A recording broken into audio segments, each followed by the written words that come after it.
Hola, ¿qué tal? Hoy vamos a hacer un viaje muy interesante por la Patagonia y también por un pasado legendario. Y no solo para nosotros, los patagónicos, sino para todos los que hemos visto películas del lejano oeste norteamericano, los famosos western. Así que salimos de Bariloche, pasamos por el Bolsón, el Hoyo de Puyén y siempre hacia el sur.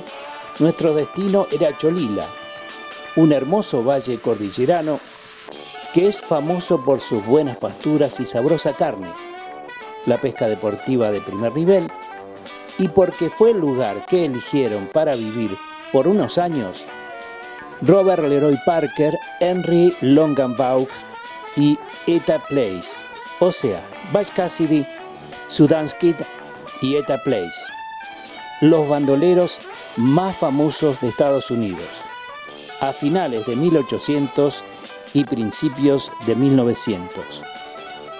Ellos siempre fueron ladrones de trenes y bancos.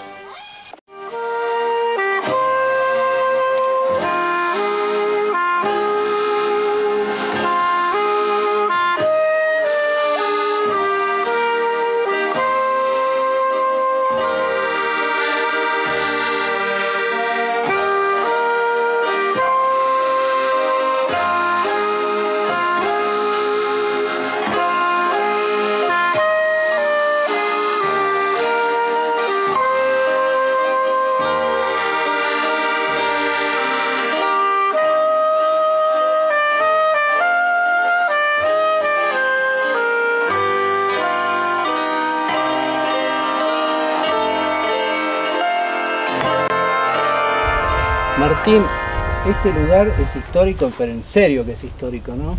Y sí, verdaderamente sí, es muy histórico porque en parte no solo por la leyenda de los Butch Cassidy y de los bandoleros, sino porque además conformaron, digamos, una primera experiencia con los primeros pobladores, algunos chilenos, de esta localidad que después se va a convertir como Cholila. Ya era Cholila como paraje, pero bueno, así que sí, tiene una preeminencia histórica importante. Claro, tenemos que decir que estamos donde vivieron los bandoleros más famosos del mundo, ¿no es cierto? Y uno de los más famosos, pero sí, de alguna manera se hicieron bastante famosos porque pertenecían a una banda en Estados Unidos, sobre todo a finales del siglo XIX, y era una banda bastante importante y básicamente se dedicaban a atracar bancos y trenes.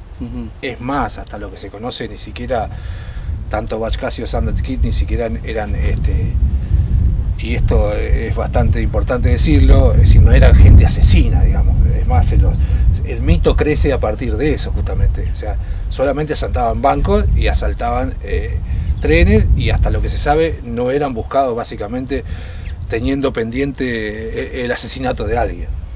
Simplemente estaban buscando la plata que no estaba. Exactamente. Bueno, ¿y eran como unos Robin Hood de Norteamérica o no? No, básicamente yo supongo que es un poco toda esa historia de las famosas expropiaciones de los bancos con las tierras en Estados Unidos, porque en realidad si uno un poco va y escarba en el bandolerismo americano, tiene mucho que ver con eso, o sea, con familias que han sido expropiadas por los propios bancos, y a raíz de eso se crea toda esta cosa, especie de venganza contra los bancos. O sea, es lo mismo que está pasando ahora, que la gente no puede pagar la hipoteca. Una cosa así, los bancos se quedan... Digamos que pasa el tiempo y la lógica bancaria y del negocio inmobiliario sigue siendo la misma. Y ellos eran como los vengadores y los apropiadores de esa plata. Y un poco, bastante. Lo que pasa es que, bueno, el tema también es que se construye el mito primero por eso y en parte también ya cuando vienen acá, cuando ellos desean, ya tenían intenciones de instalarse acá, claro, porque estaban muy corridos. Muy expuestos, ya estaban muy expuestos. Una carta él le dice a una de sus tías, le dice: a mí Estados Unidos me queda chico, o sea, ya estaban muy expuestos. Entonces sí o sí, digamos, el querer ellos iniciar una vida nueva, fuera de su bandolerismo, los trajo acá. Bueno, la cuestión es que llegaron a la Argentina y ¿qué hicieron por acá? Y ellos llegaron a Buenos Aires y en Buenos Aires se conectan con un familiar del famoso aviador Newbery, con Jorge Newbery, pero que era tío del que puede ser aviador. Y ellos eran norteamericanos. Ellos eran norteamericanos también, habían vivido en Estados Unidos, inclusive el mismo Jorge Newbery había sido discípulo de Edison, o sea que tenían, digamos, relaciones con la gente americana. Y a raíz de este tío de Newbery, les había ofrecido la posibilidad de que ellos tenían una estancia, creo que la Primavera, en Neuquén o algo así. ¿Era el dentista? Claro, exactamente, el dentista. Eso estaba exactamente. En el lago Nahuel Huapi, claro, exactamente. Sí. Sí. El dentista. Es sí. un lugar muy lindo ahí cerca de Traful. Bueno, exactamente, y a raíz de eso ellos empiezan a tener la Patagonia como opción, pero le habían comentado del Valle de Cholila, de estas tierras, y siguen tanto Butch Cassidy, Sam That Kid y ETA, vienen para acá a instalarse acá, y de hecho se instalan en 1901, ya llegan acá. Aquí, a este lugar. A este lugar, sí, exactamente, a este lugar. Y aquí vivieron varios años. Y acá oficialmente estuvieron hasta el 5, presionados por ya todo un cierto bandolerismo que, si bien se lo atribuyen a ellos, me parece que no tenía mucho que ver con su historia personal, pero sí porque había otros bandoleros americanos, entonces se cruzan las historias y a raíz de esa presión social sobre los americanos bandoleros, ellos tienen que irse definitivamente del lugar, porque su intención era, por lo menos hasta lo que se sabe y lo que se relata, era pasar y construir una nueva vida como ganaderos ya acá en la Argentina, dejando su vida de bandoleros, digamos. Claro, y tuvieron que irse rápidamente, parece. Y bastante, porque hubo un asalto famoso en Río Gallegos, que en principio se lo habían atribuido a ellos, pero aparentemente no era así, pero sí eran americanos que ellos conocían, así que las historias se entrelazaban. De hecho, nunca se comprobó efectivamente que ellos hayan sido los verdaderos protagonistas de ese atraco al Banco de Gallegos. Y a raíz de la presión que había sobre bandolerismo americano en la Patagonia, ellos se sienten muy presionados y a partir de ahí deciden ya olvidarse de Cholila. Y se fueron de Cholila y la historia se diluye, dicen que murieron en Bolivia, pero... Aparentemente sí, no se sabe mucho, pero bueno, es lo más cercano a la realidad. Ellos pasan a Chile, en Chile ellos se quedan en Santiago tratando de vender estas tierras a una empresa Cochamó, que después se frustra porque la Cochamó era una compañía con capitales ingleses, con pretendidas intenciones de quedarse con estas tierras casi hasta el Valle de Bolsón, así que después... anexarlas a Chile. Exactamente, no tanto anexarlas a Chile, porque ya estaba un poco bastante delimitado y porque había mucha presión, inclusive... es más, los primeros pobladores, esos primeros 18, 19 pobladores junto con Butch Cassidy, son los primeros que presionan al gobierno argentino para que reconozcan estas tierras como tierras argentinas. O sea, ellos no solo, digamos, fuera del mito del bandolerismo de ellos, son vecinos que presionan al gobierno argentino para que les vendan oficialmente las tierras, junto con un montón de otros vecinos de Cholila, que definitivamente después, a partir del 7 u 8, esto se empieza a solucionar. Pero hay un problema grave con las tierras, de los cuales estos participan, y participan en el buen sentido. O sea, defendiendo el territorio. Exactamente. Y no especulando, como Martínez de Oz, por ejemplo. Y bueno, después al final se empieza a develar un poco y había, digamos, todo un pool de decretar esta zona como zona de colonia americana sin reconocer a estos primeros pobladores. Y ahí sí estaba metido un poco la empresa Cochamó, los primeros Martínez de Oz. Ahí es donde creo que hay que rescatar un poco la historia de esta gente también. Durante su estadía en Cholila, Butch Cassidy y sus amigos vivieron como ganaderos. Tengo 300 vacunos, 1500 ovejas, 28 caballos y 2 peones que trabajan para mí, y una casa de 4 habitaciones, galpones, establos y a algunas gallinas. Le confió Butch Cassidy por carta a una amiga que se llamaba Miss Davis. Por ese entonces, solo 14 familias habitaban Cholila.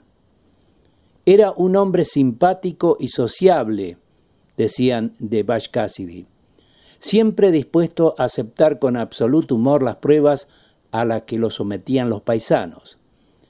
De figura felina, andar muy suelto y mirada poderosa, Cassidy se encontraba siempre a la defensiva. Recuerda Raúl Sea, poblador de los primeros años, y según recuerda de las charlas que mantuviera con su padre, don Manuel José, quien tenía 12 años cuando lo vio por primera vez. El verdadero nombre de Butch era George Leroy Parker y en Cholila se hacía llamar Santiago Ryan.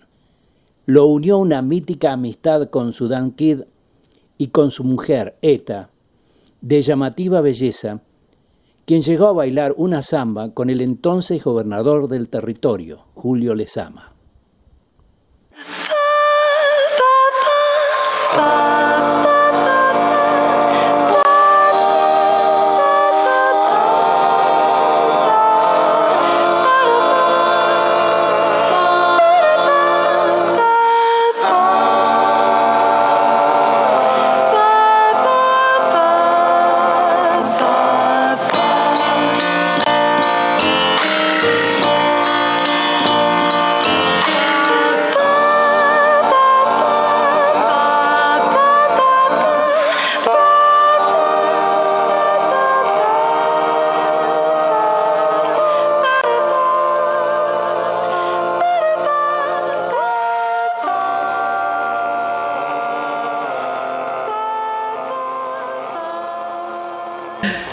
Bueno, Martín, estábamos recién ahí en la casa de los Butch Cassidy y compañía.